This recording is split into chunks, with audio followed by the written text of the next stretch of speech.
Coming up this morning, we had so much input on the quarterback 2 race between Jake Haener and Spencer Rattler. We want to talk about it again, this time with input from one of New Orleans sports media's leading hosts. We'll also ponder the length of the leash on Trevor Penning. Is there a length that's small? Like, what is the smallest length that's actually a measurable force? I don't know. I don't have a ruler with me, but it ain't long. How long can the team wait to see if he will come around? We ask, and Eric Asher of Inside New Orleans answers. Also, I might turn the tables and ask Gabe a question on Wednesdays with Gabe, while the extra point looks back 85 years. That's even before I was born. Come along for the ride. I've already put 50 cents into the plastic horse. We'll ride off together in the Dattitude podcast. If you're looking for the latest scoop and in-depth interviews on the Saints, the NFL, the Pelicans, LSU, along with the best bets of the week, then lucky you. Along with high-powered, in-the-know guests who cover our teams, Jim Derry brings plenty of Dattitude. And he'll always tell you the way it is, or at least the way he thinks it is.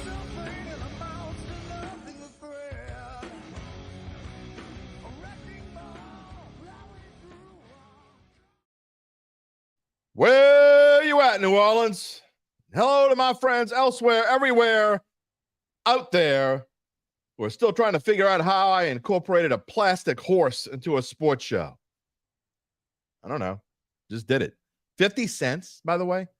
50. Can anyone do anything for 50 cents anymore? I don't know. My kids don't ask to ride those things any longer, so I don't know. That crap might cost like $5. I don't know. Does anybody out there ride them? Come on, you know you do. They don't have Kmart's anymore, so it's not like they used to have one outside of Kmart. They have them in front of Target. I don't know. I try to avoid Target like whatever. I don't know. Can you say the plague a bad word? Gabe's got me nervous because he said something right before we went on the show. I'm not going to say it, but now it's like stuck in my head that I'm going to say something stupid. You know what's not stupid, and you know what I do know. This is Dattitude, episode number 266, presented by Evangeline Securities for a Wednesday, August the 14th, 2024. If you're here, you know who I am. I am Jim Derry. Whether you're watching on one of our NOLA.com social media channels or listening after the fact to the pod on demand, as always, thank you for being a part of the Dattitude family. Who wants to be a part of the show this morning? Just type in your comment. Rocks first this morning. What's up? Welcome again, sir. You can comment on Facebook. I got a little alert there. Okay, none important. You can comment on Facebook or YouTube. And if you haven't already done so, we politely we're just giving you a little reminder. Go subscribe to the YouTube page. Ever-growing YouTube page. We had a bunch of subscribers from Monday's show. I guess they like to debate. That's not why we're doing it again today. It really is. It's the topic of conversation. The two things that are the main topic of conversation.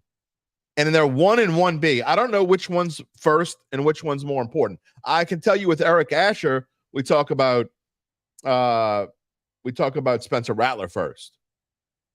And, you know, Spencer Rattler versus Haener, but it's kind of focused on Spencer Rattler. And then we get into Trevor Penning. And how much patience do we have for Trevor Penning? I know for most of you, a lot of times you and I aren't necessarily on the same side and we have fun, friendly banter, but we on the same side on this one. Trevor Penning got to go. When you lose your confidence, you got nothing. That's my opinion. So anyway, go subscribe to the YouTube page. Have access to all of our shows, and not just our shows, but our short takes. We're also doing pretty well lately on TikTok. For any of you using TikTok, I use TikTok a little bit. You know, my wife sits there and scrolls through over and over. I mean, that's what she does at night. I can watch whatever I want is the good news.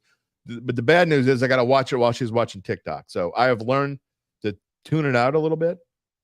But there's a lot of good stuff. We put it all of our shorts on YouTube and on TikTok. You can get in touch with me on X at Jim Derry Jr. or via email at jderry@theadvocate.com. Or if you're watching the show, you can type in a comment. What is going on? We only one comment this morning. Okay. Y'all are slow. Y'all are slow to rise. Come on. Get in the debate. I was listening to Saints Insider, our NOLA.com Saints show.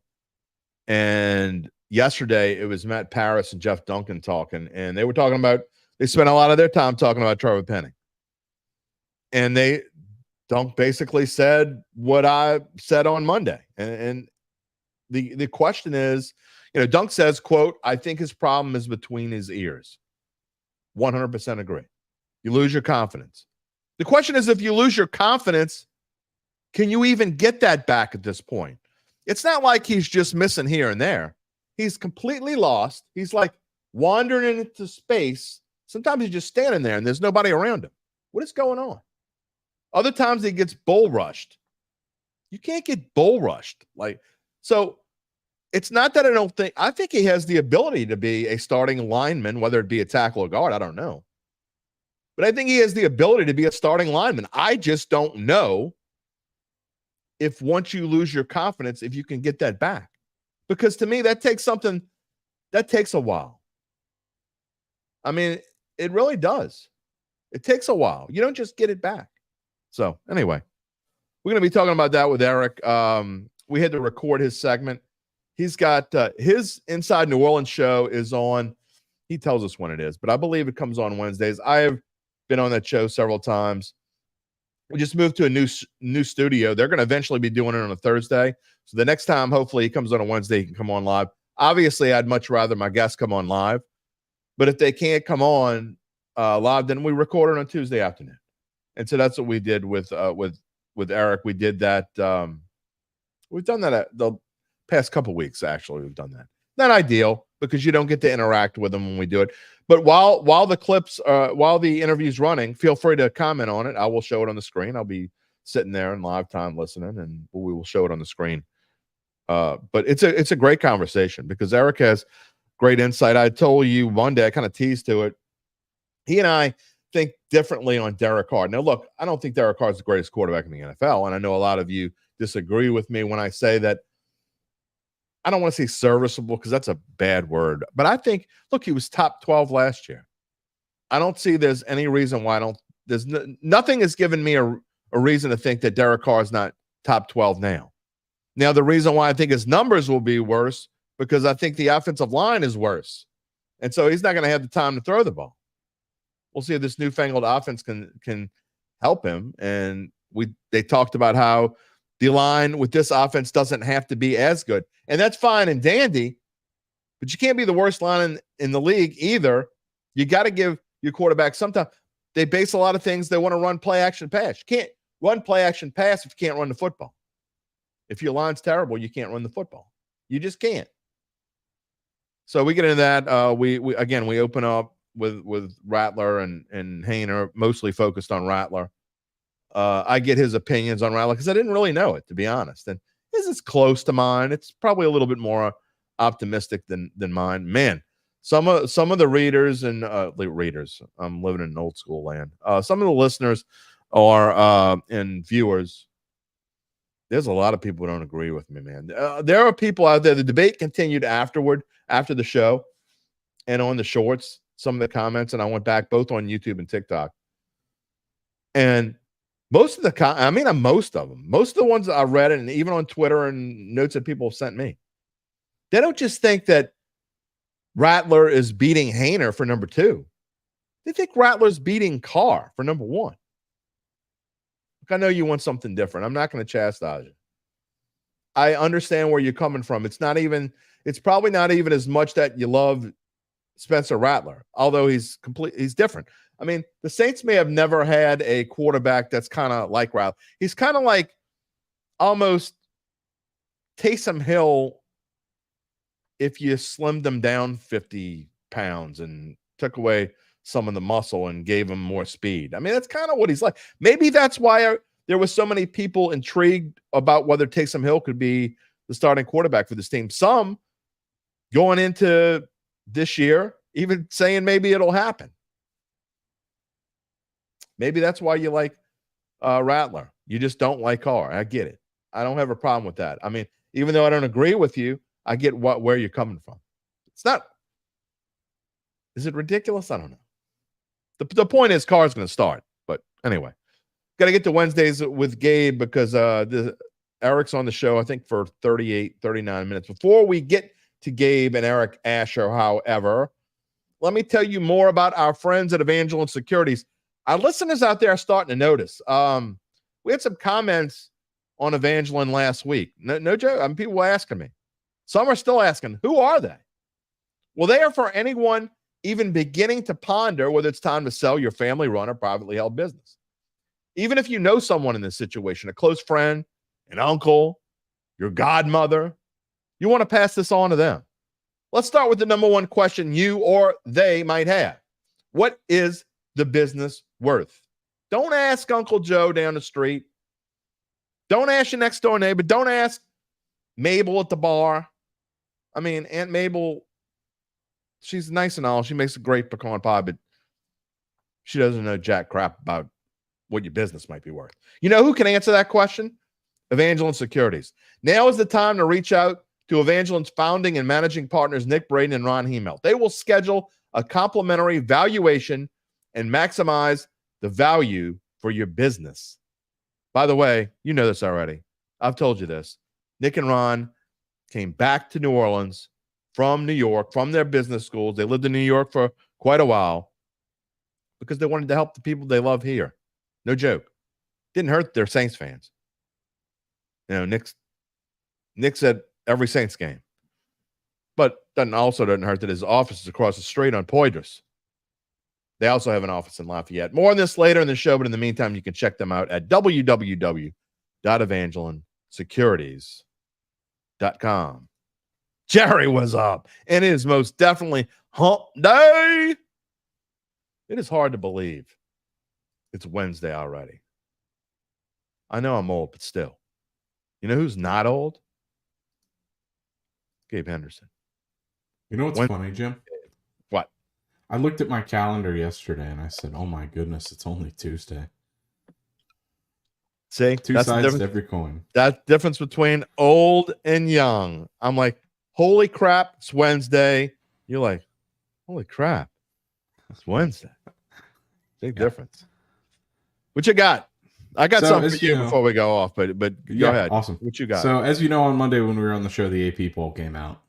Yep. And not a lot of people look at the AP poll. They kind of glance at it, see where their team's ranked and whatever. It actually matters more than people think because rankings preseason will determine the movements throughout the rest of the season, which I think is really stupid. My thing for you, by the way, has to do with the AP poll. So let's see if you're going to steal my thunder. Go ahead. Fox Sports' Mike Hill was one of one in the AP poll. Okay. In an industry full, in a company full of, for lack of a better term, we will call them attention stealers. I don't think all of these personalities are actually that dumb. Like, a lot of people love to bag on Skip Bayless. I don't think he's actually that dumb. I think he's playing a part.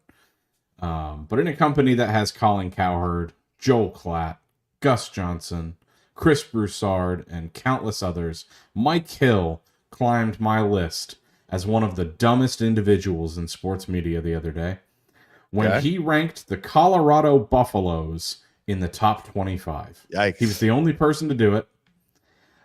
Just in case you're wondering, Colorado went 4-8 last year. Yeah. They love to steal the headlines off the field, but they do have Shedeur Sanders. They have Shedeur Sanders, who's going to be a first-round pick. They have Travis Hunter, who's going to be a first-round pick. Other than that, I couldn't tell you anyone on the team. Coach Prime. Coach Prime, yeah. Fantastic. They're all good at what they do. ECU season last year. All good at what they do. But they went 4-8 last year, Jim, and their win total is 5.5 games. I'm going to say this about sports writers. I've worked with them for many, many years now. I'd say the vast majority of them have very good intentions, and they're not just trying to stir a pot and whatever. And sometimes they come up with ridiculous things or opinions or whatever. But hey, if they're consistent about not just trying to stir a pot, then I have no problem with them sometimes. I mean, we can argue about whether Barry Bonds belongs in the Baseball Hall of Fame or whatever, but then there are people like, and I don't even know his name because I don't want to know his name. I completely tune him out. I don't want to give the jerk any more time than he's worth. But to show you how stupid some people are and how some people are just about getting attention and getting clicks. I mean, I'd like to find the person and not talk about it again because I don't want to give him any. I'd like to talk to him in person though. The person who left Derek Jeter off of the Hall of Fame, the first Hall of Fame ballot, so he wouldn't be a unanimous first ballot Hall of Fame. Who are you? You know, someone who should have their vote. Absolutely. Revoked. They should have their vote. Look, and I've voted in many different polls, and sometimes I see things and I'm like, what are you talking about? What? And, you know, you hate to do it, but sometimes, you know, like when I used to do the high school poll, there was like Northern high school bias. Like there were people in Shreveport who just hated New Orleans so much that like they wouldn't vote Edna Carr, the number one team in Class 4A or whatever, when it was obvious and clear, just so they wouldn't have all first place votes. So, you know, other sports writers, we're human. You can be vindictive and, you know, like, you know what? When you're a Shreveport team, who I think is number 3, maybe I'll make them number 7. And I hate that that's the case, but I mean, sometimes just kind of ticks you off, you know? Yeah, well, I looked into this because my friends were asking me, like, who the hell voted Colorado in the top 25? So I looked it up, and I fully expected it to be a Colorado beat writer, a Colorado alum. Mike Hill has no affiliation to Colorado. He's never worked in Colorado. But he accomplished his goal. You're talking about him today. And whoever's watching, and the 6,000 to 7,000 people who watch this show today at some point, whether it's today or tomorrow, might go look up Mike Hill. Some of them will. Well, here's the thing. He works for Fox Sports. And who is going to be subject of big noon kickoff plenty of times this year? The Colorado Buffaloes. There you go. So now they can say North Dakota State, the number 1 team in the FCS, opens the season at number 25 Colorado, according to Mike Hill. While we're on the topic of the AP poll, and we got to move on because I don't have an hour and 20-minute show again. But Cole Kubelic writes on the X machine. In 18 of the last 20 seasons, a preseason top 10 team has finished unranked in the AP poll. Do you have the poll in front of you, by the way? I don't, but I can pull it up while you're reading. Okay, pull it up because I have the top 8. My picture cut off after 8, so I don't know who 9 and 10 are. So if one of the top 10, 18 of the last 20 years, at least one top 10 team from the preseason has finished unranked in the AP poll. I know one time it was LSU, by the way. At least once it was LSU. Top 10 this year: Georgia, number 1, Ohio State 2, Oregon 3, Texas 4, 5 Alabama, 6 Ole Miss, 7 Notre Dame, 8 Penn State. Who's 9 and 10? 9 Michigan, 10 Florida State. All right, so which of those 10, or maybe multiples if you want, are not going to be in the top 25 when the season is over? I have one. Well, I have 2. I think we might agree on the one, actually. I have 2. I have one. I think it's going to be Michigan. That's one of mine. Yeah. I think there's too much surrounding that program. I agree. Are you going to pull a Paul Feinbaum on me and say Florida State as well? No, I think Florida State is one of the best teams in the country. Okay. Who's your other? Alabama. Oh. I think Mr. DeBoer is going to have a rude awakening trying to follow in Mr. Saban's footsteps. Saban didn't leave because he thought that team was going to keep winning, by the way. You don't leave a program. He's still, and I know he's like 72 years old, but that man's like a 72-year-old and a 62-year-old. It's like Marv Levy, who coached until he was like 81. Saban could coach 10 more years if he wanted to. He didn't leave because he doesn't like the new transfer rules. Horse hockey. I'm just going to say that. So anyway, that's my thing. I think Alabama, I said it last year and I was off. Milroe played better than I thought he would, and he may play better than I think he's going to play this year. I don't know. But I just think that they're going to take a step back. They lost some players in the transfer portal. They also didn't do super hot in the recruiting battle, at least up to Alabama standard. So I think it's going to be a rocky transition. Somebody trying to I don't even remember. Was it Ray Perkins who came in and replaced the Bear? It's not easy to replace a legend. That's all I'm saying. So. Yeah, I don't think they'll be that bad. I think when you give an offensive mastermind like Kalen DeBoer a weapon like Jalen Milroe, he's going to win some football games. But I could see him taking a step back. Obviously. Yeah, I don't know. We'll see. We'll see. All right. Gabe, we're going to get into the Eric Asher interview because again, we're already 21 minutes in here. 38. Yeah, I got one point interview. before you go though. Go ahead. So, and this leads you directly into it. So, I'm not a New Orleans Saints fan. Everyone knows that. I grew up in Houston, Texans fan.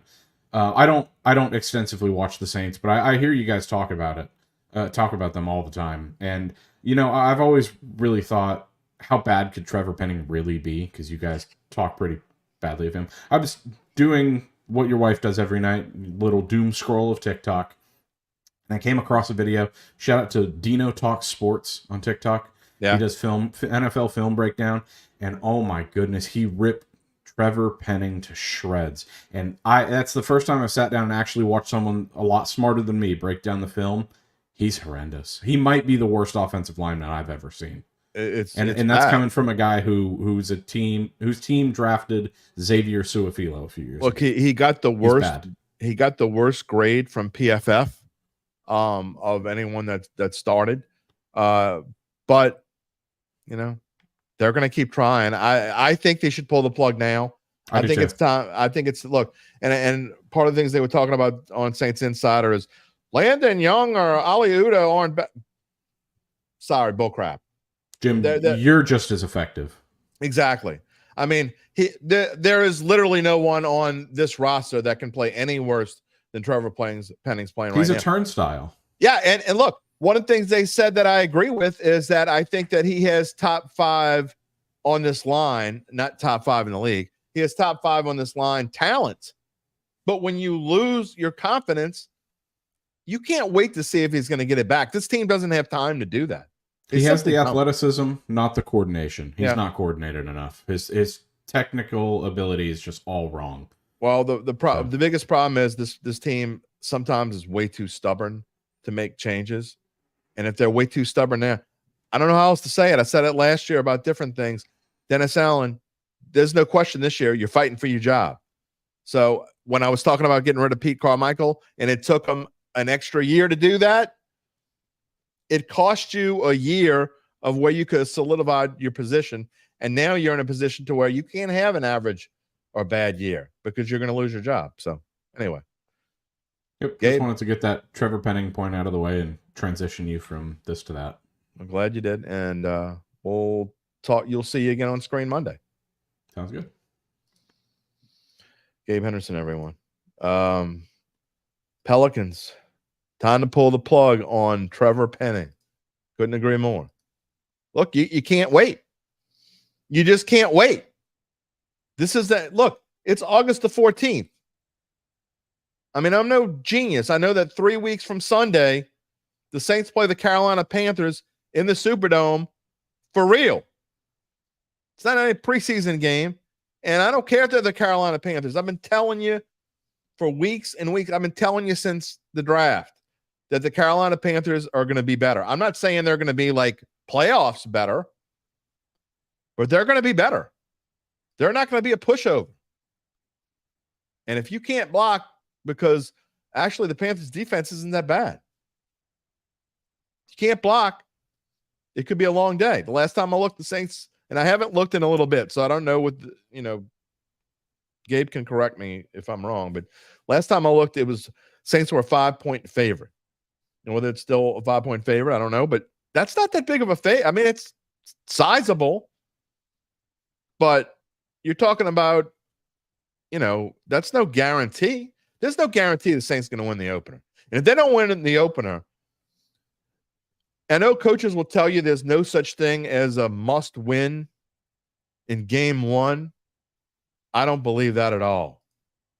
It's now 4.5 at FanDuel. -4.5. People betting on Panthers a little bit. We'll see how that moves. Anyway, they've got other issues. Alvin Kamara missed a walkthrough with back tightness. Dennis Allen says it's no big deal. A.T. Perry exited practice early, sprained ankle. The DNPs were Kamara, according to Luke Johnson. Kamara, safety. Amadi missed. Werner wasn't there. That's no surprise. But although Werner was on the sidelines, I think people saw him out there.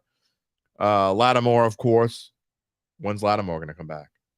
Kendra Miller. Kendra Miller is.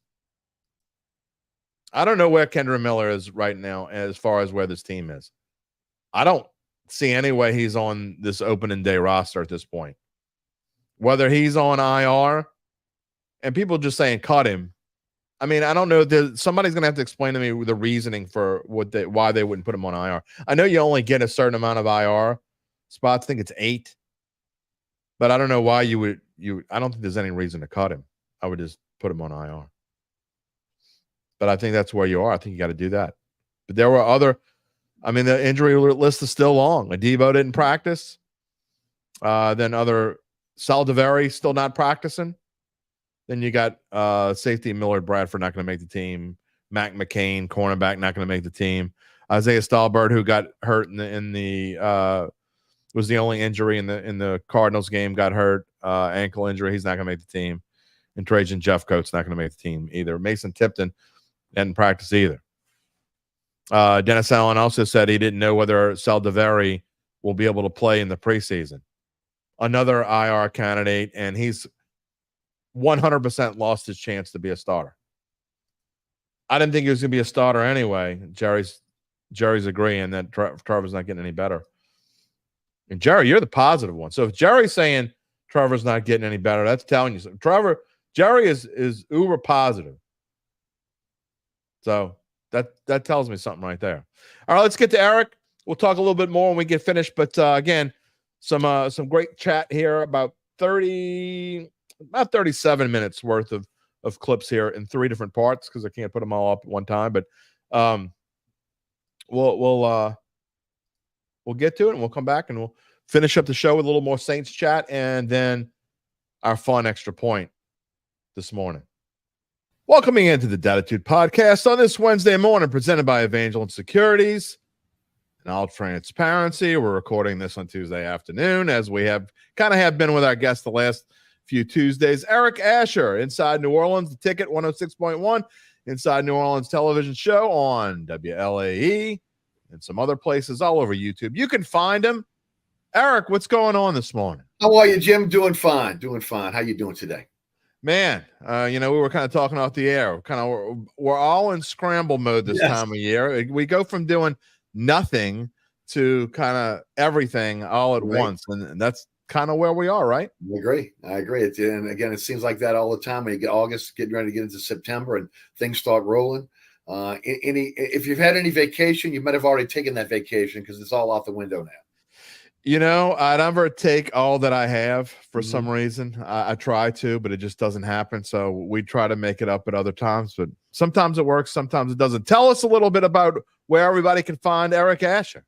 106.1, The Ticket, 4 to 6. I guess weekdays, Monday through Friday. Of course, also the Inside New Orleans Sports, that is on Pelican Sports Television, WLAE TV. The first broadcast on WLAE TV at 1 o'clock on Thursday. The rebroadcast at 6 o'clock on Thursday night. Pelican Sports Television on Friday night. That's statewide. And, of course, back on Saturday on both Pelican and WLAE TV. So a lot of ways to catch the program. Also at ericasher.com and all our social media platforms as well. Well, I thank you for, you made me a regular part of your show. I've got to know each other a little bit over the last couple of years, and I'm grateful to be a part of the show every Monday at 4:35. I am on the show. Right. And we can, we'll have regular chats about what's going on in the New Orleans sports world. Obviously, right now, focusing on the New Orleans Saints, and, there's still buzz about, most times preseason, there are stories here and there, but I don't think there has been any story in a preseason. There are 2 huge stories right now in preseason. We're going to talk about both of them this morning. I don't think there's anything bigger right now than the hype on Spencer Rattler. So I think most people who have listened to the show on a regular basis know what I think. We'll get into it maybe a little bit, but I'm interested to hear what you think. Is this hype train real? Well, look, Justified, I guess, should be the right word. he's got talent. There's no doubt about that. Now, does he have NFL starting quarterback talent? We don't know that yet. He's got an NFL arm. Obviously, he's got mobility, which you need to be a quarterback in today's NFL. Again, he played well against the threes the other night. Well, again, showed some poise. Again, getting them down into a position to kick a field goal to win the game. But I think everybody needs to slow their roll just a little bit, okay? I mean, this seems to happen every training camp. There's a darling of training camp, whether it's a quarterback, a receiver, a running back. Somebody can, somebody's running a 40 well. Somebody can do flips. I remember there's a guy a few years ago who would do handstands. So I just think you need to pump the brakes a little bit and let's see what the guy's got. But again, look, he was one of the best quarterbacks coming out of high school. Obviously, he played at a high level. Again, when you talk about in the SEC. Big 12. I'll put some asterisks on that. So we'll see how it works out. They had a great game. Had a nice game his first game. Let's see what happens when he goes against the twos and maybe eventually the ones. Yeah, I think that's going to be the fun part. Is I'm not saying he can't be what everyone thinks he can be. Of course it's possible it happens. I guess I see what makes them so interested in making hype out of this, because first of all, he's not Derek Carr, and there's so many people out there who hate Derek Carr and they're just looking for something to hold on to that's not Derek Carr. Now, you and I disagree, I think, a little bit on where Derek Carr is, at least with his team and his career. But regardless, I mean, I think you're looking for something, and he's flashy. And the difference between he and Jake Haener, I think the main thing is that he's more flashy than Jake Haener is. I think Spencer Rattler's ceiling is higher than Jake Haener, but I also think his floor is a whole lot lower. Right. Well, I mean, Haener has a year under his belt. Again, even though it's all a new system for everyone, they're in a learning process going forward. He had a really good preseason last year, and again had a really good, I would say, a really good game in the first game. Again, he's a deliberate quarterback. He's not going to take too many chances. He's got a nice arm. He's got a little bit of mobility, maybe not as much as Spencer Rattler. I think it's a nice battle between the two.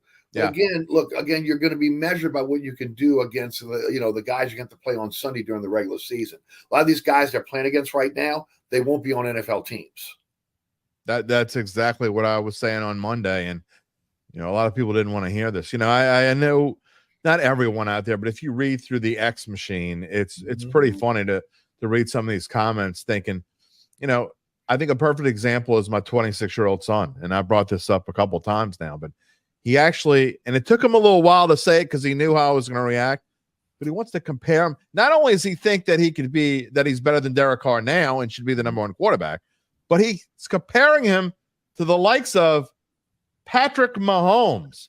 And so when you talk about how do you even slow a roll down when you've got, you've got the Gen Zers out there and the millennials talking about he could be Patrick Mahomes. Yeah, that's crazy talk. You're almost telling me again with this, what was a 5th round draft pick? He's the next Tom Brady. I mean, so you're telling me every other team in the NFL passed on him for 5 rounds until the Saints got to him, and all of a sudden, again, look, I get it. He was too good of a talent to pass up right there. You are looking for a quarterback of the future. Okay. Right? Okay. You have a situation with Derek Carr where he's making a lot of money. Again, if this thing doesn't work out and you have to blow it up, again, you may be going with a young quarterback when it's all said and done. But again, I think people have to slow their roll a bit. It's been one preseason game, and it's been a half of a preseason game against the number 3s. Right. Well, and you talk about that. I think we sit here on Tuesday as we record, Wednesday when the show airs. We don't know where he's going to fit in this weekend in the second preseason game. Now, I think that before yesterday or before Sunday, there was a good chance that Spencer Rattler would start in the second game because Derek Carr was probably going to get a lot of reps in these, team against team drills against the 49ers. And now that's not happening. So maybe Derek Carr is starting, but I think it'll be similar to what we saw in game 1, except the reverse. We'll see probably Derek Carr get a series or 2, and then we'll get Spencer Rattler play the rest of the first half, and we'll see Haener in the second half. Now, I am so interested, like you say, if he can do a lot of the things he did, now look, his completion percentage could be a problem, but if he can do a lot of the things that he did last week against the 49ers this week against their 1B/2A defense, then maybe I'll be more impressed. Well, first of all, I think, as you mentioned, things changed when the 49ers Saints joint practices went away because, again, all the issues the 49ers are having with injuries. So I think, again, and even Dennis Allen spoke about that, right? Again, they have to now, again, readjust what their schedule is going to be. I think Derek Carr is going to play a lot in this game against the Niners, okay? So he may play a full quarter. You may not see him in the third game at all. Again, things have changed so much now with just 3 preseason games. They've augmented that with the joint practices, right? I mean, that's how you get away with not having that 4th preseason game. So it's going to throw a little monkey wrench into what they were looking for. Look, you and I think we agree. We were both kind of anticipating this again, these joint practices to see how this team would measure up against San Francisco. The point is, I think Haener came into this season or mini camp and into training camp as he was the number 2 and Rattler had to beat him out. Yeah. I don't know what I've seen that would lead me to believe that he's been beat out. At worst, I think for Haener is they're what and what. Well, and look, I think it's a little bit of a roll of dice to go with 2 inexperienced quarterbacks as your backup. I agree 100%. Okay. I mean, that is just again, I get it. Both guys are talented. They're not costing you a lot, right? Especially with the cap issues that the Saints have. But now, again, Nathan Peterman's gone. So at this point, they're going to roll with one of those guys. I would also say that Haener is maybe a little bit more under control than maybe Rattler. Rattler may be more willing to maybe take chances. I mean, that was maybe his strength and his weakness during his time in college. He has the ability to make plays out of nothing, but again, also can get you in some problems when again things get a little bit off script. So we'll see how it works out. I think the biggest attribute that Rattler has is his ability to, again, when things break down, to make something out of nothing. I don't think you can turn him into a high percentage passer. It's just not who he is, not in his DNA. It's never been in his DNA, from high school to college. So now that's going to change in the NFL. I don't know. Again, I think you're taking away what makes Spencer Rattler, and I'm using air quotes here. And you want him to do that, right? You want him to take chances. You're taking away, again, what is a big part of his game if you do that. Yeah, no, I agree with that. You want him to be him, and you don't really ever want to. You try to change someone too much, and then what you're trying to accomplish never works in the end. It's the biggest problem the Saints have, honestly. Again, which is changing, right? Positions. That's a good segue, Eric Asher. That is a perfect segue. You've been doing this a while, right? I mean, I tell you what, man, you're a pro. You know right where we're going, and we're going to Trevor Penning. You want to talk about transition? Man, this just I didn't think it was going to work out, and it's still early. I guess it still could work out, but man, when I went back, I went back and watched every play he had. I mean, maybe 4 or 5 times, and I kept thinking every time I watched it, it can't be this bad. But the first play, he gets literally bowled over, right? And you just can't. You can't. I don't know how long you can continue to trot this guy out there. At some point, you have to say, "Look, we made a bad pick. It is what it is. It's not going to work." And I don't know when that is. Well, look, I agree with you. Again, all the hype off season about went to the camp, dealing with working with Armstead, this. Switching positions is difficult on any level, especially when you talk about the offensive line. But with that said, when you take a look at what he did on against Arizona, and you talked about the first play, and it's one of the first things I wrote in my notes. Again, off balance, leverage. These are basic things for an offensive lineman. Okay, I understand he is probably a mauling run blocker, but in the NFL, you have to be able to pass block.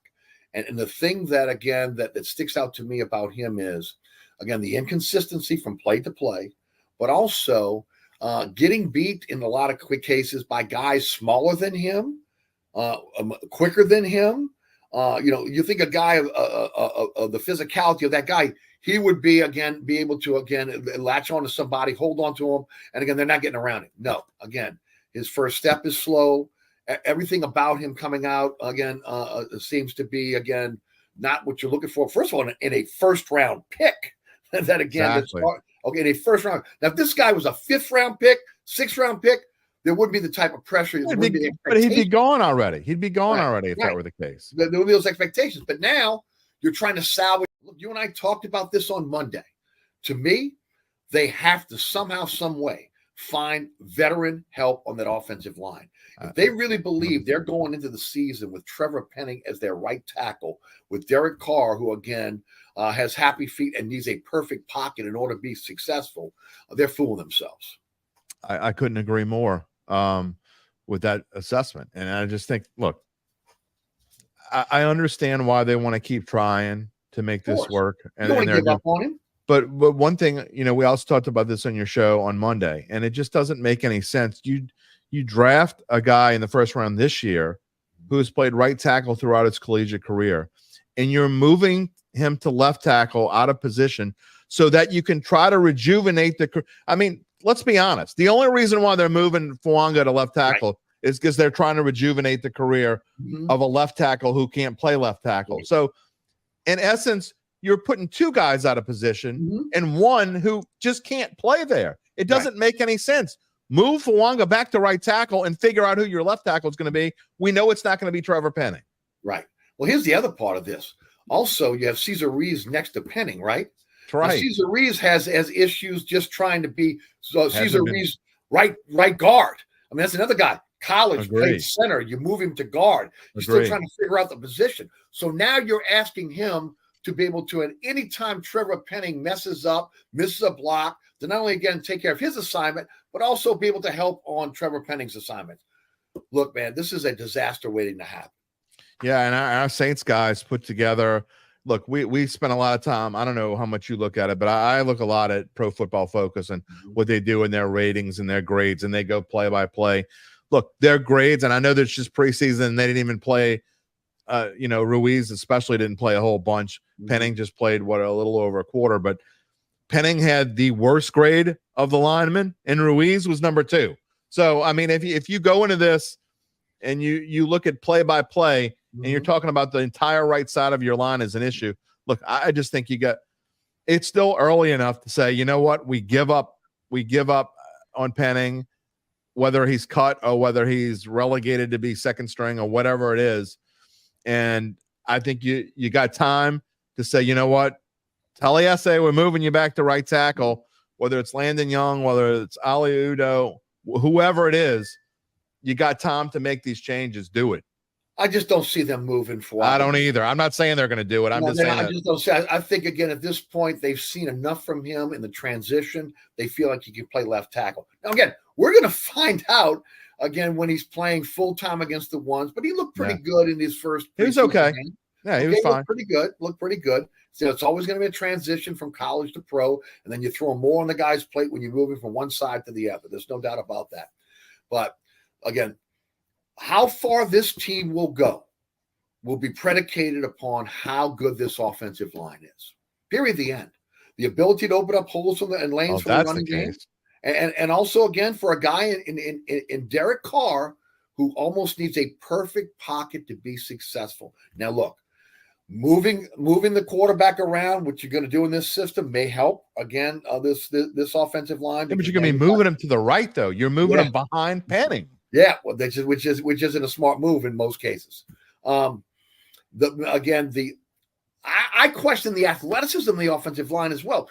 You, for years, drafted offensive linemen, big offensive linemen to play a system that Drew Brees and Sean Payton perfected. And now, within a year now, you're changing to maybe a newer system where you need more athletic linemen. And do you have that on this roster? I'll say I said this about when they switched to this system. Trent Williams is a guy that, again, is out of the ordinary for, again, this type of offensive line. But he makes the San Francisco offensive line because he's one of the best at his position ever. Yeah, Penning is not that. What do you think? There's any chance that we've talked about it? I don't know if they're being stubborn or they just don't think they have any other options, and it could be a combination of the two. I think yeah, I agree. But do you think there's any chance? I mean, they had to go back and look at tape and say, we can't do this. I mean, they had to say that. What do you think Derek Carr's saying?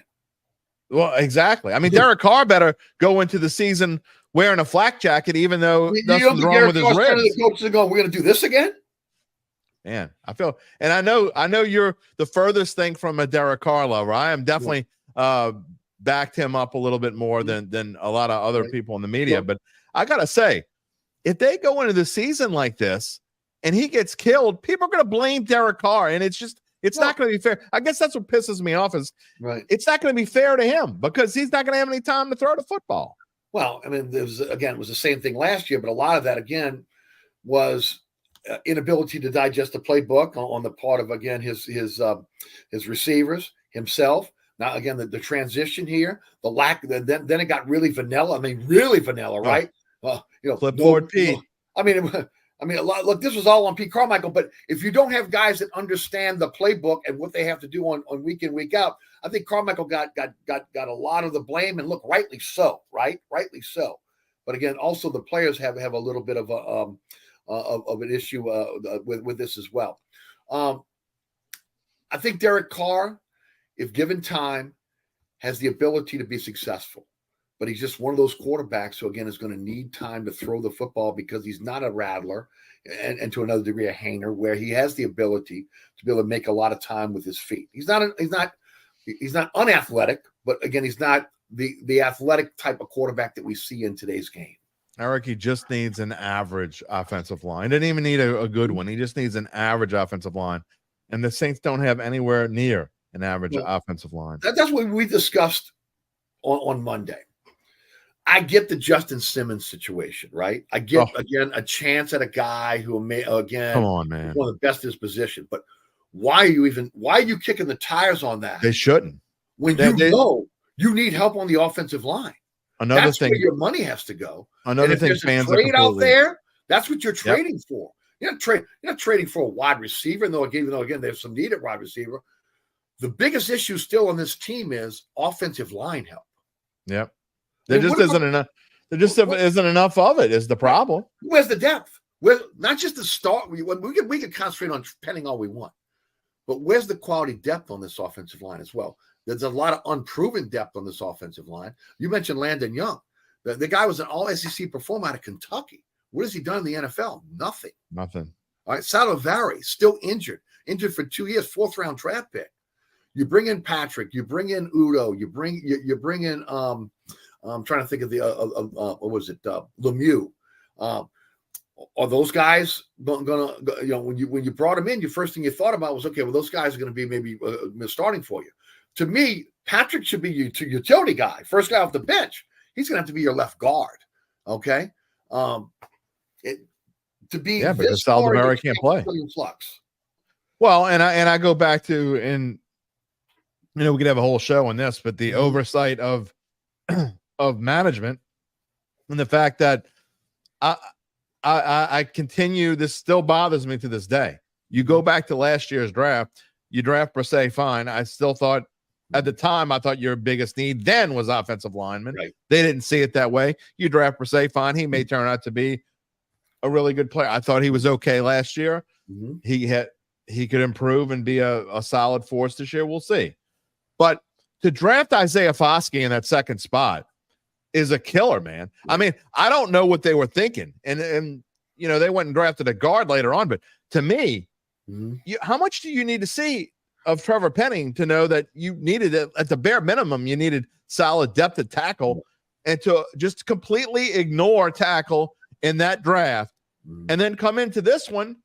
To me, you go Fawanga, and you could have got another tackle. You could have gone tackle as far as I'm concerned. No, you could have. And here's the other thing. The problem with the Foskey pick is it is a compounding situation.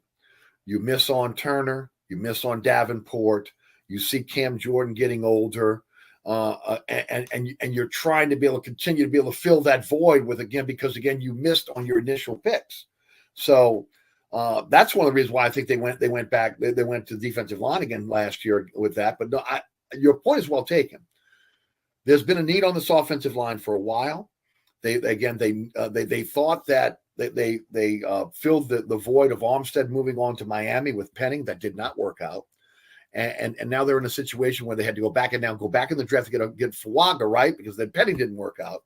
It seems to be a cycle with the Saints. You miss, and then you try to double down on it, and you miss again, then you double down on it. And then on top of that, wait a minute, I'm trading out of the pick, I'm trading up, and I'm going to give up multiple picks to get one player. And if that player doesn't work out, then you've given up multiple players for a player that didn't work out. What could those other players have been ultimately if you would have stayed where you were and drafted well? Yeah, and I thought they had a good draft this year overall, but in the grand scheme of things, far, so good. The problem is, though, Eric, when you have like 3 bad drafts and then a good one, you're so far behind the 8 ball. And when you don't realize what your number one deficiency is, or you just think we could ignore it. I mean, all I've been hearing for the last 4 or 5 months since they hired Kubiak was the Saints don't need to have a good offensive line. Horse hockey. What? I mean, it's, they can avoid, they can get around certain things. They can move. They don't, San Francisco had the 24th ranked offensive line or whatever. It's one thing to have the 24th ranked offensive line or 22nd offensive line. When you have the worst offensive line in the league, and I don't think there was any question that the Saints were trending towards being the worst offensive line. And now there's no doubt they have the worst offensive line in the NFL. Right. And so you just keep ignoring these things. You keep kicking cans. You keep saying, oh, we want Justin Simmons because blah, blah, blah. We want this guy and that guy. You keep ignoring what you really need, and it's going to bite you in the ass, and that's what it's doing right now. Well, here's the other point, and to your point with the drafts. When you're in a situation where you are cap strapped like they are and will be for a few more years, right? Right. You have to hit on your drafts. I mean, that is cheap labor for you. Yep. Okay. And again, not having these guys in a position where, again, look, first and second round picks, they need to play immediately. Okay. They need Great. Your first round pick has to be an immediate impact. Your second round pick needs to be in the rotation. Your third round pick should be playing somewhere for you, right? If you get something like your 4th, 5th, 6th, 7th Kendra Miller, right? That's Lanyap, okay? But you've got to, these guys, at least your first, second, and third round picks need to be playing on a consistent base for you. They are not for the Saints. Do you think this stubborn team will realize if we go into this season with this offensive line the way that it is, we have no shot? Do you think they find a way to get a veteran, whether it's a veteran that's available now or whether it's someone that gets cut or through a trade? Do you think they do something in the next week and a half to 2 weeks?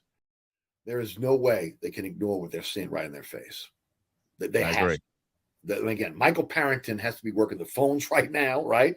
Again, checking the waiver wires. Obviously, they're scouting every single team out there in terms of preseason or who may be cut, who may not be cut, what team maybe has an abundance of offensive linemen, which, again, is not a lot of teams. I mean, the offensive line is a premium in the NFL. You got good offensive linemen, you hold on to them. That's why I made the point on the show in the offseason. You went out and signed a lot of one-year offensive linemen.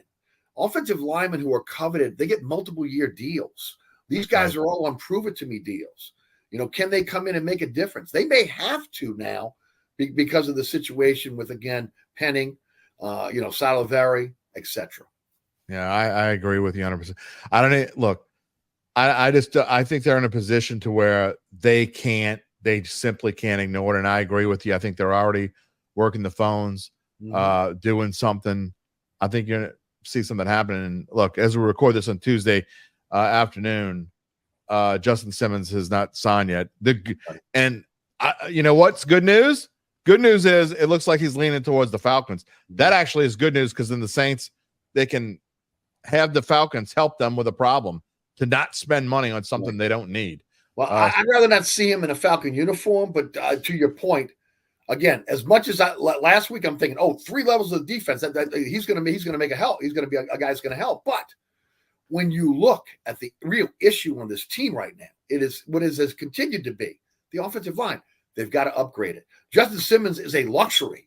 A necessity on this team is upgrading the offensive line. Yeah, before I get any viewers or listeners, especially people who don't watch me all that often, going, what is this idiot talking about? Justin Simmons, you don't want him to play for the Falcons. The point is, I don't want the Saints to spend the money on Justin Simmons because they need to spend it elsewhere. So that's my point. Not that I don't think Justin Simmons is a great player and can help the Falcons. Saints have other issues. All right, moving on to our last topic this morning. Dattitude podcast here this Wednesday morning, presented by Evangelist Securities, here with Eric Asher inside New Orleans. You find it everywhere. You find it as a podcast. You can listen to it live 4 to 6 on 106.1 The Ticket. If you're not in New Orleans, you can find it online, 106.1.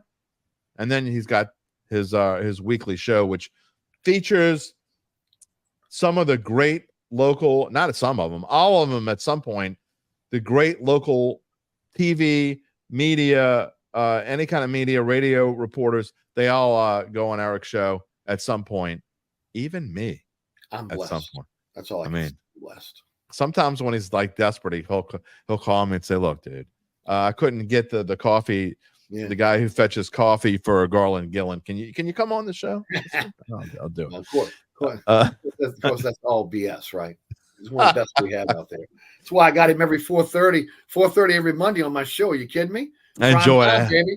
I have fun with it, and we'll have lots to talk about. Monday's coming up in a few weeks.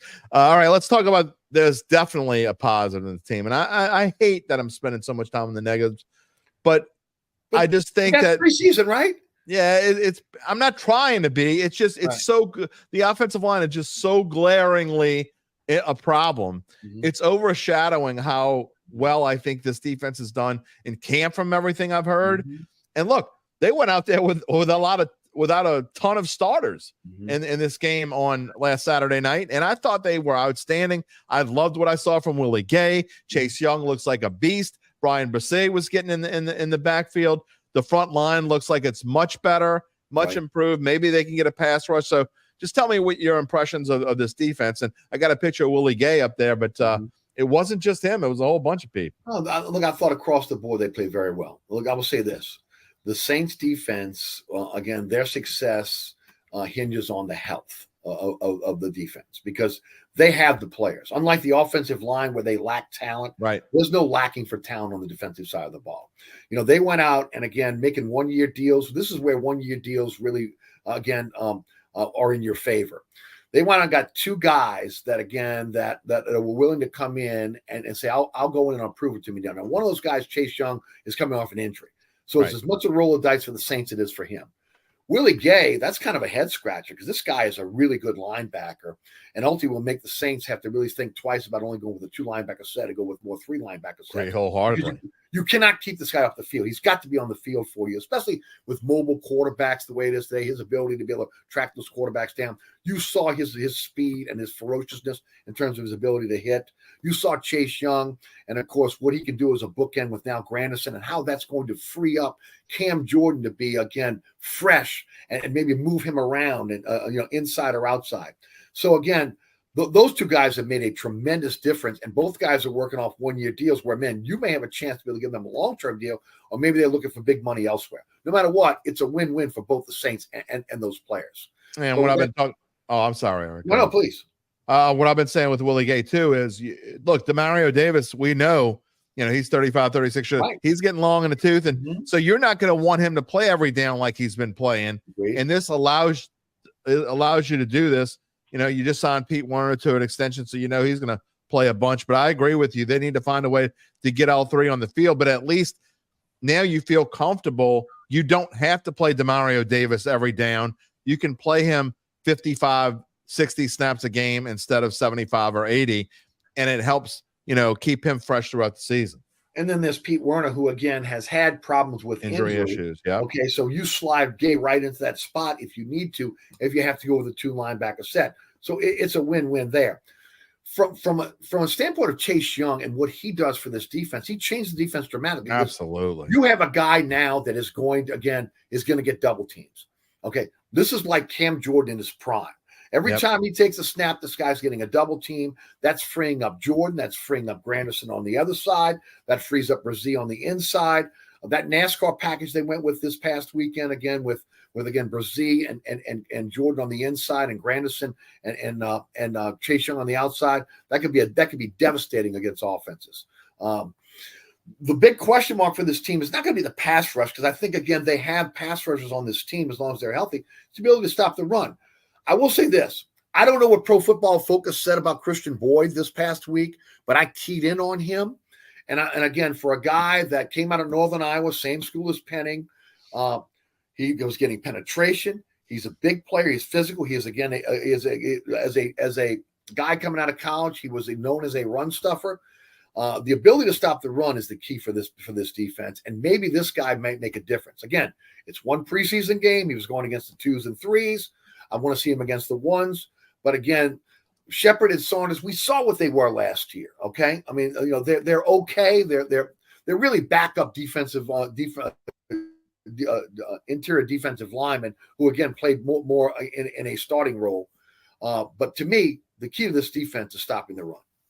I don't think there's any question about that. I'm trying to look up the grade as we do this live here, but I haven't got there just yet. So right. Well, I keyed on Christian Boyd because he was a 6th-round pick, right? Again, he is his forte coming out of college was the ability to stop the run. Again, the pure nose tackle we used to see coming out of school.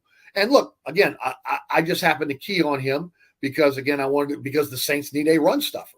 Saunders and Shepard were not as advertised last year. Now, again, they may be better second year in the system, but again, that was something that was needed and necessary. And whether it's going to be Boyd or someone else, again, that has to be that is one of the keys to this team. Because look, if you can stop the run on first down and get teams again where again they have to start passing on second down, that plays right into the Saints' hands and their ability to use that NASCAR package and these pass rushers.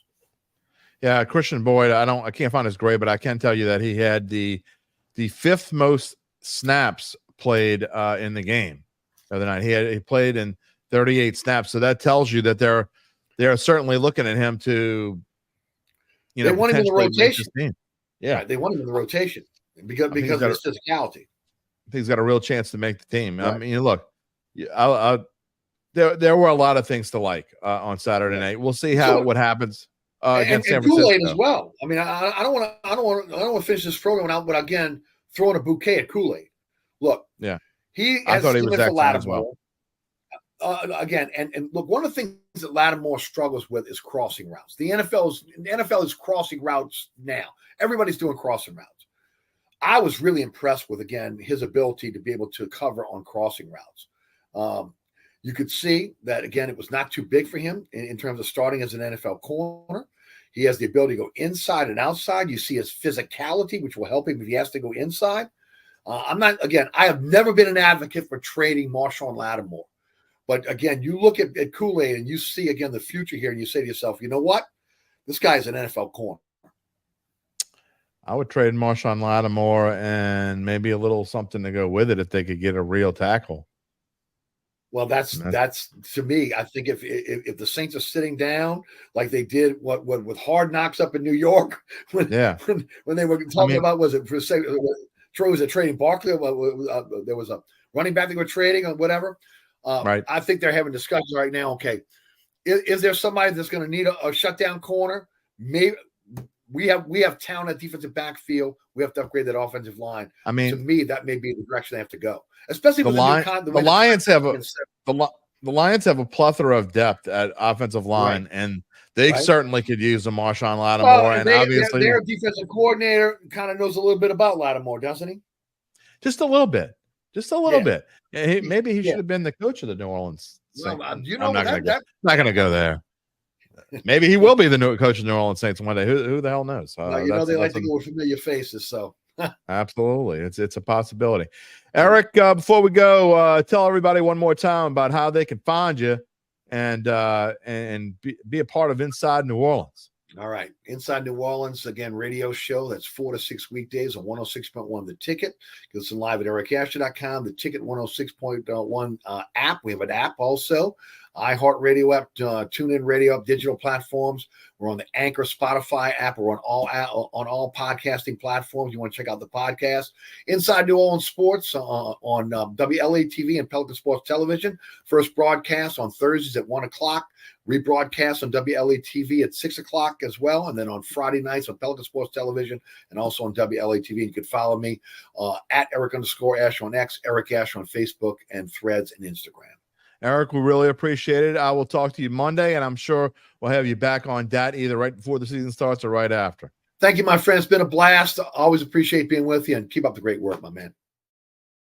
Always great to have Eric Asher on the show. As we go forward here, Wednesday is going to be kind of our, rotating guest day, at least as of right now. Monday's me. We're still looking for a good name for Monday. If you got one, suggest. I had a listener, a friend of mine, come up with Monday Melee, but that suggests that we're always going to be like hostile. If they play well, we're going to have a fun Monday, right? Derry's Down will be a fun one. You'll be interacting. It'll be all roses and sunshine.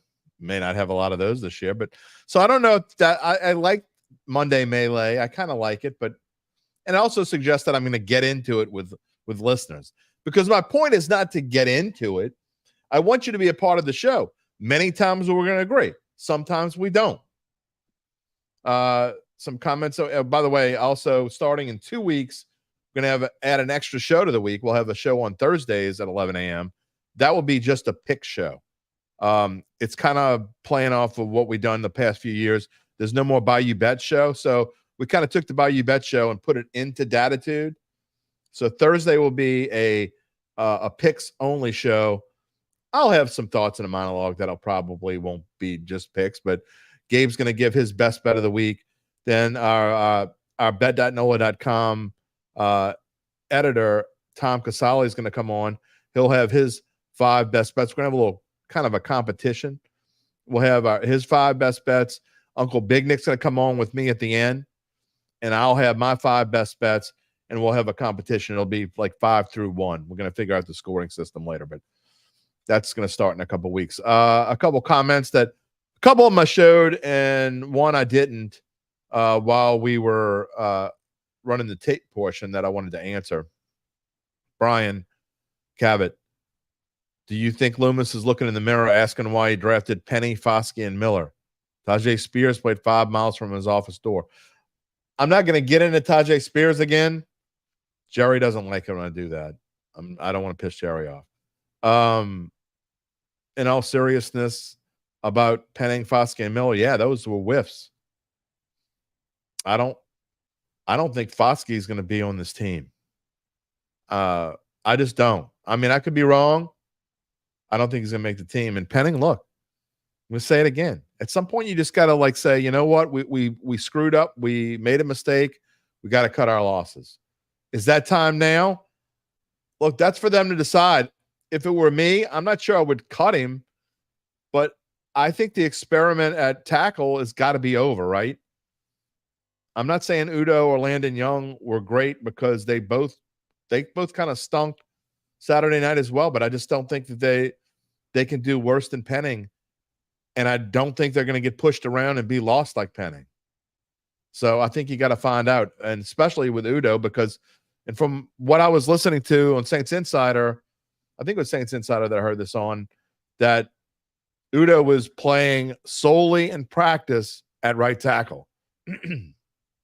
That might tell you something. Whether it happens that way or not, I don't know.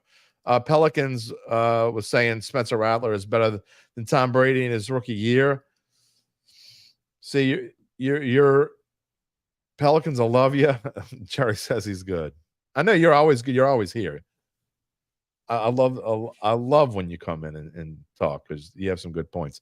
And Pelicans also says are waiting for a veteran offensive lineman to get cut so they can pick one up. That's a possibility. Absolutely, it's a possibility. But I also think they're probably working phones trying to maybe get it. They're not just sitting there, I promise you. I don't think anyone inside the Saints coaching staff, I hope I'm not wrong. I mean, I don't want to be wrong about this. I don't think if they're sitting there saying, okay, we're okay, let's just keep going with Penning and we'll see what happens after this week. I don't think they're doing that. If they are, shame on them. And as far as Rattler and being better, let's cool our jets. It's still preseason. We have so the answer to your question is I don't think so. But you can't compare Spencer Rattler in any shape or form to Tom Brady. That's just my opinion. 2 different kinds of quarterbacks anyway. But who knows? look, I'm gonna be the first one to admit if it comes to it that I was wrong. If Spencer Rattler turns into something, again, I don't know how else to say this. Just because I think Haener is the more likely number 2, and in my opinion should be number 2, it doesn't mean that I don't think Spencer Rattler could potentially turn into something. That's certainly a possibility. Josh, is there an owner GM duo in the NFL worse than Benson Loomis over the past 3 seasons? That's a tough one, man. Look, that's a tough question to answer. Because you swing and miss, I don't have a problem with swinging and missing, okay? I have a problem when you swing and miss over a long period of time. And I thought that Mickey and company had a great draft this year. I still think that. I think that draft this year was very good, okay? But when you have multiple drafts in a row that you miss on, it just puts you too far behind. So I can't answer that question. Look, there are other teams in worse shape than the Saints. It's easy to sit here and say, you're so used to winning. You're so used to, you can't remember not most of you, I know we get a lot of people my age and older that listen and watch the show. But those of you that are 10 years younger than me, 15 years younger than me, or even more, you don't remember what it was like for the Saints to be just god awful. You prayed for 8-8. So I'm not saying mediocrity is acceptable, because it's not. But when you consider where this team has been in the past and where other teams currently are, I don't know. Until last year, how long did the Houston Texans go, Gabe Henderson, and were just unwatchable for quite a few years? Quite a lot, quite a few. Quite a few. All right, ready to move on here. I want to get to today's extra point. We're well over we don't have a lot of, we could literally go on for 4 hours and I don't think anyone would care. Gabe would probably tune out at some point and go do something else because he's got other things to do besides this show. But I really try to keep it to an hour, and I never succeed. But we've 2 shows in a row now where I think we've had really good conversation. We've had good dialogue. I appreciate all the comments and the questions and the back and forth. And that's really where I want this show to go. I mean, there may come a time when we don't have any guests and it's just us talking. Or maybe we just have Friday and Larry Holder, and that's it. And that's the only guest we have. And occasionally, or maybe in the off season or whatever it is. Because I tell you, there's nothing I enjoy more than the back and forth with you guys and you ladies. Because we have several ladies that come and watch the show and talk. Brian's right. Kind of drafting puts you 5 years back. I don't know about 5 years back, but it definitely puts you back. It also causes coaching changes. Get ready for half-filled domes and lots of visiting fans. And I'll tell you, we saw it last year. If this team has a rough start and stinks up the joint, I mean, first of all, they play the Eagles in week 3. There's going to be lots of green in the stands. Even if the Saints start 2-0, there's going to be lots of green I don't think they're going to start 2-0, but it's not out of the question that they beat Carolina and Dallas. But regardless, 2-0, 1-1, or 0-2, there's going to be lots of green in the stands. I promise you. What's going to happen when the Saints play the Broncos? There are tons of Sean Payton lovers on the planet, and a lot of them are in the Crescent City. It's gonna be a lot of orange and blue. There's gonna be people wearing half Broncos jersey, half Saints. You will see that. Someone will get a picture of someone wearing a half Saints jersey, half Broncos jersey. Promise you. By the way, you talking about teams that are in worse positions than the Saints? I don't care if you got Sean Payton or not. I'd rather be the Saints than the Broncos right now, and I'm dead serious. I mean, at least the Saints, other than offensive line, I think are okay. I mean, I think they're decent. I think they have plenty of players on this team with bright futures. I don't care if you have Sean Payton. I don't see where the Broncos, I don't understand their direction at all. I really don't. All right. More on this coming. Even though Larry Holder's coming up on Friday, we're going to start and we're going to start the NFC portion of our NFL division by division previews. NFC East, speaking of the Eagles, speaking of the Cowboys, that's coming up on Friday with Larry. But I am going to have an extended monologue before we get to Larry. Well, I say extended, it'll be 15 minutes or so. So you'll have plenty of time to chime in. We'll preview, and Larry's going to help me. We'll preview Saints 49ers.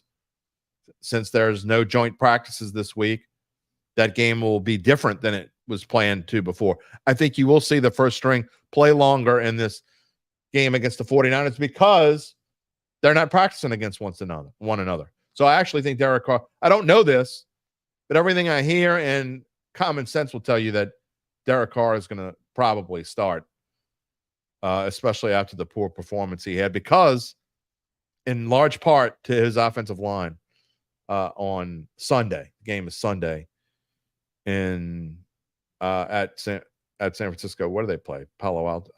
No, not Palo Alto. Whatever the hell they play. They don't play in San Francisco, but wherever the hell they play, that's where the Saints and Niners. Gabe's probably typing it in right now as we speak. All right. We told you earlier we would let you know more about how Evangeline Securities can help you figure out what your family run or privately held business might be worth and whether it's time to sell. We already guessed your biggest question of how much is my business worth? And we already know Evangeline will schedule a complimentary valuation of your company. So what would be next if you decide to proceed? Native New Orleanians Nick Braden and Ron Hemelt, the folks at Evangeline, will begin an extensive auction process among established private equity funds from around the world. They will maximize the return process for the founder and his or her family. Because when Evangeline says, we're going to keep it positive, brother, they mean it. They positively will put you on the path to cruising out into the sunset. And unlike Derek Carr, you won't take any blindside smashes to the ribs. Nah, you'll leave the game on your own terms. There are very few companies like Evangeline in this area, and none with their dedication and success. They are fully licensed and ready to serve you, so get in touch with Nick and Ron about what's really important, the rest of your life. You can find them at www.evangelinesecurities.com. There you go. Santa Clara. I knew one of my friends, Gabe's out there too. I think Gabe's saying it too, yeah. Santa Clara. Forgive an old man. I forget. Levi Stadium. There you go. I knew you would help me out, Jerry. You always do. All right, it is time to get to the extra point. It's kind of a fun one. Well, you know I like to go into the past. I don't know if you can see this picture on here, but anyway. Basketball in the mud. Anyway. With the closing ceremonies of the Olympic Games this past Sunday, I was trying to think about what the best moments were. And then I realized I only watched a combined 90 minutes or so throughout the past 3 weeks. Part of what I did see, however, were pieces of both the U.S. men's basketball team's gold-winning performance in both the semifinals and finals. How about that, Steph Curry? Afterward, there was plenty of talk of whether this year's team would beat the dream team of 1992 with Michael Jordan, old men, Bird, and Magic, and the dominant players of the day of Malone, Barkley, Drexler, Pippen, and the like. It had me thinking about what was the first gold medal team for the U.S. So I went to this crazy newfangled thing called Wikipedia to dig up some information. And when I started reading, I realized it had to be today's extra point, especially since this is the 85th anniversary of the United States' first gold medal game, or first gold medal win in men's basketball. Oh, and also because the final score was U.S. 19, Canada 8. That is not a misprint. That is a basketball score. And the inventor of the game, James Naismith, was in attendance on August the 14th, 1935. There were no professionals allowed, and the team consisted of the best players from the NCAA, the Amateur Athletic Union, whatever the hell that was, and it reads, from the YMCA. Hey, you! Finish your shower and then get over here. We got a plane to catch. The story of the games was the controversy of being held in Nazi Germany. We all know Jesse Owens winning 4 golds in Berlin and then he stuck it straight up Hitler's keister. What you probably don't know is about the first basketball gold. Multiple Jewish players who would have been on the team decided to sit out because they refused to go to Berlin. And there were plenty of star Jewish basketball players back in the 1930s. But others went. Guys like Sam Balter, you know him from UCLA, Tex Gibbons from the McPherson Globe Refiners, Donald Piper, Jack Ragland, you know, superstars like that. But what we might find the most interesting tidbit of the entire event was how the team won, not just because of the aforementioned final score of 19-8, but the fact that they played it outdoors on a clay and sand court, and they played it in the rain. Not sure if you could tell, again, by that small picture I have here on the left. And, of course, you can't see it at all if you're listening to the pod on demand. But it's worth looking up on after the show is over. Type in 1935 Olympic Games men's basketball or Olympic basketball first men's gold. You'll find it. Not only that, but they could only have 7 players on their roster. I don't know why. I think the Americans wanted this rule in. I have no idea why. But they could only have 7 players on their roster, and they all had to be 6'2" or shorter. Can you imagine the dream team or any other team today playing with a bunch of guards and playing in the rain? Come to think of it, it might be fun. But, of course, we'd have LeBron James and Anthony Davis complaining to officials that they were ineligible. In all seriousness, there are some things that make me want to go back and see what life was like a century or so ago. But then I realize how far we've come in so many ways, and I think, you know what? Nah, kind of like it here. I'll just stay here. 2024 is fine. That is going to wrap it up for us on this Wednesday. A long show, a long fun show. Jerry's always got me. I want to thank Jerry. I want to thank all of you regulars. I don't know where A-Town was this morning. We have to find out. Rocky, Brian, all of our regular Hakeem's back. Pelicans Nola. We thank all of you for joining us. Gabe Henderson, of course, Wednesdays with Gabe and behind the scenes the rest of the time, helping out. And, of course, Eric Asher of Inside New Orleans. We hope you can join us next on Friday when we start the NFC previews. Again, part 5 of 8 of our weekly NFL divisional previews. We're getting closer to that NFC South, y'all. Talk about the NFC East on Friday. We will welcome in, as always, on Friday, Larry Holder. A reminder to subscribe to our Dattitude YouTube page and click the little bell to receive notifications when we go on the air live. You can also find us wherever you get your podcasts, including Apple, Spotify, and many more. And you can find a replay of the show, you know where. NOLA.com/sports. Don't forget to check out bet.NOLA.com. Gabe's got all kinds of stuff going on. Our Saints Insiders. NOLA.com/Saints. We will see you back here on all these same DAT channels on Friday. Have a great rest of your week. Yes, it's almost Friday. We will see you then. Take it easy, my friends. If you're looking for the latest scoop and in-depth interviews on the Saints, the NFL, the Pelicans, LSU, along with the best bets of the week, then lucky you.